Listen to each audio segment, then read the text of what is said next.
Hi friends, welcome back. எல்லாரும் எப்படி இருக்கீங்க? ஸோ இது வந்து ஃப்ரைடே பூஜா ரொட்டீன் vlog தான் ஃப்ரெண்ட்ஸ். ரீசென்ட் டேஸ்ல ஒரு சில புது விஷயங்கள்லாம் வந்து ட்ரை பண்ணியிருந்தேன். உண்மையிலே ரொம்ப நல்லா இருந்தது. ஸோ அதெல்லாம் என்ன அப்படிங்கிறதையும் உங்க கூட ஷேர் பண்ணிக்கிறேன். கண்டிப்பா உங்களுக்கும் யூஸ்ஃபுல்லா இருக்கும் ஃப்ரெண்ட்ஸ். ஸோ ஃப்ரைடேனாலே பார்த்தீங்கன்னா, நம்ம முன்கூட்டியே வந்து பூஜை பாத்திரம் வந்து எல்லாமே கிளீன் பண்ணி ரெடி பண்ணி வச்சுருவோம். ஸோ இந்த வாரம் பார்த்தீங்கன்னா, நான் வந்து இந்த உருளைய மட்டும் கிளீன் பண்ணி எடுத்து வைக்கலாம் அப்படின்னு தான் எல்லாம் டீப் கிளீன் பண்ணலான்னு எடுத்துட்டு வந்தேன். ஏன்னா உருளையில வந்து நம்ம பெரும்பாலும் உப்பு தண்ணி தான் வந்து பயன்படுத்துறனால, உள்ளுக்குள்ள வந்து அந்த கரை மாரி அந்த கலர் வந்து மாறிருது. அது ரொம்ப நாளைக்கு விட்டுட்டு அதுக்கப்புறம் தேய்ச்சோம்னா ரொம்ப கஷ்டமா இருக்கும். அதனால நான் எப்பவுமே வந்து ஒரு 2 வாரத்துக்கு ஒரு டைம் வந்து உள்ள டீப் கிளீன் வந்து பண்ணிருவேன்.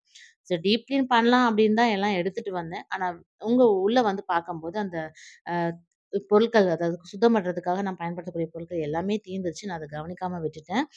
ஸோ அதனால ஃபைனலா பார்த்தீங்கன்னா, வழக்கம் போல நம்ம புளியும், உப்பும் வச்சு தான் தேய்ச்சு எடுத்தேன்.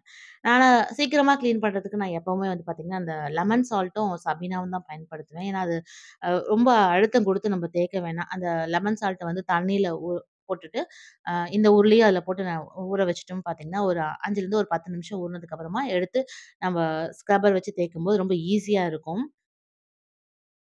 ஆனா, எதுவுமே இந்த மாரி தண்ணிலாம் ஊற வைக்காம நம்ம வெறும் அந்த உருளைய மட்டும் வச்சு தேய்ச்சோம்னா, ரொம்ப கஷ்டமா தான் ஃப்ரெண்ட்ஸ். அதுக்கே 1/2 மணி நேரம் போல ஆகும். அத ஃபுல்லா தேய்ச்சு எடுக்கிறதுக்கு. ஸோ இந்த டைம் வந்து கொஞ்சம் மேலோட்டமா தான் நான் வந்து தேய்ச்சு எடுத்தேன். ஸோ நெக்ஸ்ட் வீக் வந்து இன்னும் கொஞ்சம் ஃபுல்லா டீப் கிளீன் பண்ணிக்கலாம் அப்படின்னு. ஸோ உருளையிலுமே வந்து பார்த்தீங்கன்னா, இந்த பன்னீர், ரோஸ் தான் வந்து எல்லாம் போட்டு அலங்கரிச்சு வச்சேன். ஸோ இந்த வாரம் பார்த்தீங்கன்னா, நான் வெளியில வச்சிருந்த எல்லா பொருட்களையுமே வந்து கொஞ்சம் டீப் கிளீன் பண்ணி தான் எடுத்து வச்சேன். அதில குறிப்பா இந்த வாட்டர் ஃபவுண்டெயின் தான். ஸோ இந்த வாட்டர் ஃபவுண்டெயின் பார்த்தீங்கன்னா, நம்ம உள்ள தண்ணி ஃபில் பண்ணி வைக்கிறனால, கட்டாயம் வந்து ஒரு 15 நாள் இல்லைன்னா, ஒரு வாரத்துக்கு ஒரு டைம் வந்து தண்ணிய வந்து மாத்தணும். இது வந்து பார்த்தீங்கன்னா, நம்ம மாத்தாம இருந்தோம்னா, ஒரு மாரி அந்த பேட் ஸ்மெல் வந்து உள்ள வர ஆரம்பிக்கும் ஃப்ரெண்ட்ஸ். அதனால பார்த்தீங்கன்னா, மோட்டருமே வந்து சீக்கிரம் ரிப்பேர் ஆயிரும். இத ப்ராப்பரா மெயின்டெயின் பண்ணிக்கணும் அப்டின்னா, நம்ம கட்டாயம் தண்ணிய வந்து மாத்தி வைக்கிறது நல்லது. இன்னொன்னு வந்து பார்த்தீங்கன்னா, நான் இதுக்கு ஃபாலோ பண்ற ஒரு டிப்ன்னு பார்த்தீங்கன்னா, நான் சொன்னேன் இல்லைங்களா, பச்சை கற்பூரம் வந்து உள்ள சேர்த்து வைக்கிறது ஃப்ரெண்ட்ஸ். இப்ப நான் வாஷ் பண்ணும்போது கூட பார்த்தீங்கன்னா, ஒரு கிட்டத்தட்ட ஒரு அ 7 நாளுக்கு மேலேயே ஆயிருச்சு. அதுக்கப்புறம் தான் இத கிளீன் பண்ணவே எடுத்தேன். பட் ஆனா, உள்ளுக்குள்ள எந்த ஒரு ஸ்மெல்லுமே வரல. அதாவது நம்ம பச்சை கற்பூரம் போட்டு அந்த தண்ணீல வச்சிருந்தேன். அந்த ஒரு ஸ்மெல் மட்டும் தான் இருந்தது. அ மத்தபடி பேட் ஸ்மெல்லாம் எதுவுமே இல்ல. அந்த பாட்லயுமே ரொம்ப நீட்டா தான் இருந்தது. அதே மாரி நம்ம பச்சை கற்பூரம் போடாம வச்சிருந்த டைம்ல வந்து பார்த்தீங்கன்னா, உள்ள வந்து அந்த தண்ணி வந்து ஒரு மாரி பாசம் புடிச்ச மாரி ரொம்ப திக்கா ஒரு மாரி கொழ கொழன்னு இருக்க மாரி இருக்கும். அது அந்த மாரிலாம் எதுவுமே இல்ல. ஸோ, அதனால நீங்க ஒரு வேள இந்த மாரி வாட்டர் ஃபவுண்டெயின்லாம் வீட்ல யூஸ் பண்றீங்க அப்டின்னா, இந்த பச்சை கற்பூரம் போட்டு வைக்கிறது வந்து ட்ரை பண்ணுங்க ஃப்ரெண்ட்ஸ். உண்மையிலேயே ரொம்ப நல்லா இருக்கு. முடிஞ்ச அளவு நல்லா அ தூளா பொடிச்சுட்டு அந்த தண்ணீல வந்து சேர்த்துக்கோங்க. ஸோ இதுவுமே நான் உள்ள எல்லாமே டீப் கிளீன் பண்ணிட்டேன். அதுக்கப்புறமா மோட்டரும் எல்லாமே கொஞ்சம் லைட்டா பிரஷ்லாம் வச்சு தேய்ச்சுட்டு, ஏன்னா ஓரங்கள்ல அந்த ஏதாவது அந்த பிசிறு மாரி பாசம்லாம் புடிச்சிருந்தா, அதையும் தேய்ச்சு எடுத்துட்டு, நம்ம அதுக்கப்புறம் ஃபிட் பண்ணிக்கலாம். ஸோ இது மாரி ப்ராப்பரா மெயின்டெயின் பண்ணோம்னா, ரொம்ப நாளைக்கு வந்து உங்களுக்கு அந்த வாட்டர் ஃபவுண்டெயினும் நல்லா வேலை செய்யும். ஸோ மேல அந்த லீஃப் பக்கத்துலயுமே வந்து லைட்டா ஒரு சாஃப்ட் ஸ்க்ரப்பர் வச்சு தான் தேய்ச்சு விட்டேன். ஏன்னா, உப்பு தண்ணிங்கனால அந்த மேல அந்த தண்ணி வந்து படியும் இல்லைங்களா? வெள்ள வெள்ளையா நம்மளுக்கு திட்டா தெரியும். ஸோ அதையுமே வந்து ஸ்க்ரப்பர் வச்சு தேய்ச்சதுக்கப்புறம் கொஞ்சம் நீட் ஆயிடுச்சு. அதுக்குன்னு ஹார்ட் ஸ்க்ரப்பர் வச்சு நம்ம தேய்ச்சிடக்கூடாது ஃப்ரெண்ட்ஸ். ஏன்னா அப்புறம் கீறல் விழுந்துச்சுனாலும் அதுவும் பார்க்கறதுக்கு நல்லா இருக்காது. நான் சாஃப்ட் ஸ்பாஞ்ச் டைப்ல இருக்கக்கூடியத வச்சு தான் தேய்ச்சேன். ஸோ ஓரளவுக்கு இந்த இடத்துல எல்லாமே வந்து கிளீன் பண்ணி எல்லாம் எடுத்து வச்சாச்சு. ஸோ இன்னைக்கு வந்து வெள்ளிக்கிழமைனால சரி நிலவாசல் பூஜை செய்யலாம் அப்படிங்கிறதுக்காக, மஞ்சள், குங்குமம் எல்லாம் வைக்கிறதுக்காக எல்லாம் ரெடி பண்ணியிருந்தேன். அதேபோல இந்த டைம் வந்து புதுசா ஒரு விஷயத்தையும் வந்து ட்ரை பண்ணியிருந்தேன் ஃப்ரெண்ட்ஸ். ஒரு சில பொருட்கள நம்ம வந்து வீட்ல வாங்கி வைப்போம். அ இல்ல நம்ப இன்னும் சொல்லப்போனா நான் ஷாப்ல வந்து அது கூட மத்த கஸ்டமர்ஸ் கேட்டாங்கன்னு சொல்லி கூட நான் குடுத்துட்டுருக்கேன். ஆனா நான் இது நாள் வரை அத நான் நான் வந்து யூஸ் பண்ணவே இல்ல. எனக்கு அது யூஸ் பண்ணணும்னு தோணவே இல்ல ஃப்ரெண்ட்ஸ். அ ஏன்னா கஸ்டமர் சொல்லி தான் நான் அந்த ப்ராடக்ட்டே வந்து வாங்கியிருந்தேன். அது ஸ்மெல் ரொம்ப சூப்பரா இருக்கே! அப்படின்னு பார்த்திருந்தேன். ஆனா, அது எப்படி பயன்படுத்துறது அப்படிங்கிறது வந்து எனக்கு அந்த ஐடியாவே இல்லாம தான் இருந்தது. பட் இந்த ஃப்ரைடேக்கு அதாவது அதுக்கு முந்தின நாள் ஒரு டைம் வந்து எதிர்ச்சியா நான் வந்து யூஸ் பண்ணும்போது தான் அந்த ஒரு பொருளையுமே நான் யூஸ் பண்ண ஆரம்பிச்சேன். உண்மையிலேயே ரொம்ப நல்லா இருந்தது. அது என்னங்கிறது வீடியோல சொல்றேன். ஸோ இங்க வந்து பார்த்தீங்கன்னா, நிலவாசலுக்கு மஞ்சள், குங்குமம் வச்சேன். ஸோ அப்படியே நம்ம உருளிக்கும் மஞ்சள், குங்குமம் வச்சு அ மத்த பொருட்கள்லாம் உள்ள போட்டு வச்சேன். ஏன்னா இதுலயும் பச்சை கற்பூரம் நான் சேர்த்ததுக்கு மறந்துட்டேன். அதனால இப்ப அதில வந்து போட்டு விட்டேன் ஃப்ரெண்ட்ஸ். ஸோ கோலம் எல்லாமே போட்டு முடிச்சாச்சு.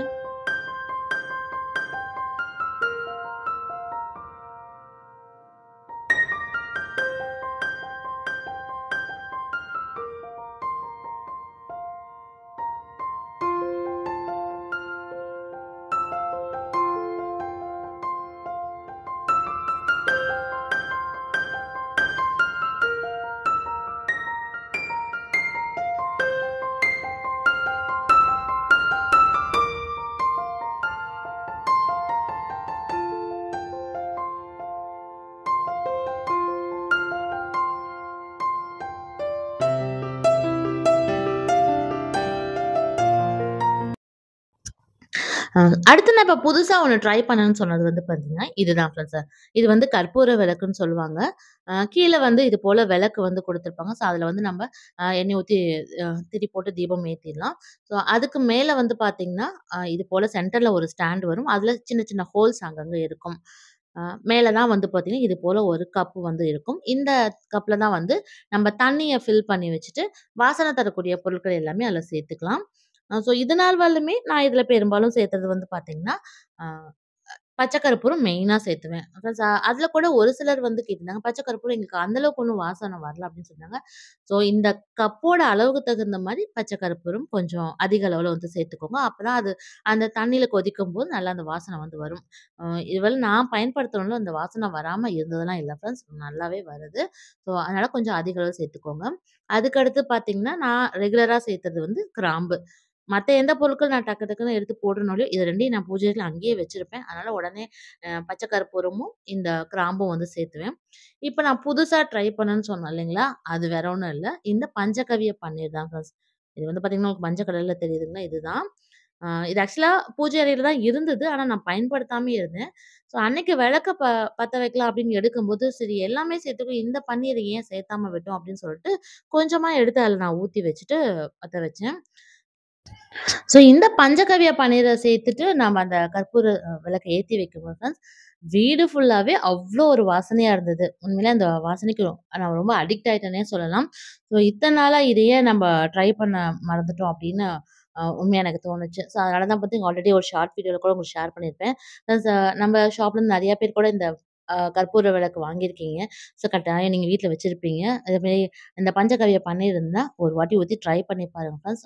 உண்மையிலே வீடு எப்பவுமே நல்லா வாசனையா வச்சுக்கணும் அப்படின்னு ஆசைப்படுறீங்கன்னா, தாராளமா இத ட்ரை பண்ணலாம். நல்ல ஒரு வாசனை. பூஜை அறையில கிராஸ் பண்ணும்போதும் சரி, இல்ல நீங்க வீட்டுக்குள்ள என்டர் ஆனாலுமே, அ அந்த ஒரு வாசனை எப்பவுமே இருந்துகிட்டே இருக்கு. ஸோ நான் வந்து பார்த்தீங்கன்னா, இப்ப அது வந்து எப்பயுமே வந்து நான் பூஜை அறையில தான் வந்து ஒரு கற்பூர விளக்கு வந்து வைப்பேன். இது வந்து பெரிய சைஸு. இங்க மட்டும் இல்ல ஃப்ரெண்ட்ஸ். இப்பலாம் நான் வந்து பார்த்தீங்கன்னா, இந்த கற்பூர விளக்கு வந்து கிச்சன்லயுமே வந்து பயன்படுத்துறேன். ஏன்னா, கிச்சன்லயுமே வந்து நல்லா வந்து அந்த வாசனை எப்பவுமே இருந்துகிட்டே இருக்கணும் அப்படிங்கிறதுக்காக, இதுக்கு முன்னாடி வந்து அந்த கற்பூரம், பச்சை கற்பூரமும், கிராம்பும் மட்டும் போட்டு பயன்படுத்திட்டு இருந்தேன். ஆனா, எப்போ இந்த பன்னீர் வந்து ட்ரை பண்ண ஆரம்பிச்சனோ, அதுலருந்து இப்ப டைரக்ட்டா இந்த பன்னீரும் ஊத்தி தான் இப்ப வந்து கிச்சன்லயுமே ஏத்தி வைக்கிறேன்.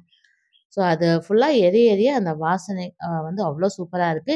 சொல்லப்போனா, ஒரு நாளுக்கு அப்புறம் அடுத்த நாள் நீங்க அங்க கிராஸ் ஆயி போனா கூட அந்த ஸோ அந்த ஸ்மெல் வந்து அங்க இருந்துகிட்டே இருக்கு ஃப்ரெண்ட்ஸ். நல்ல ஒரு பாசிட்டிவ் வைபா இருக்கு. கண்டிப்பா அத ட்ரை பண்ணி பாருங்க.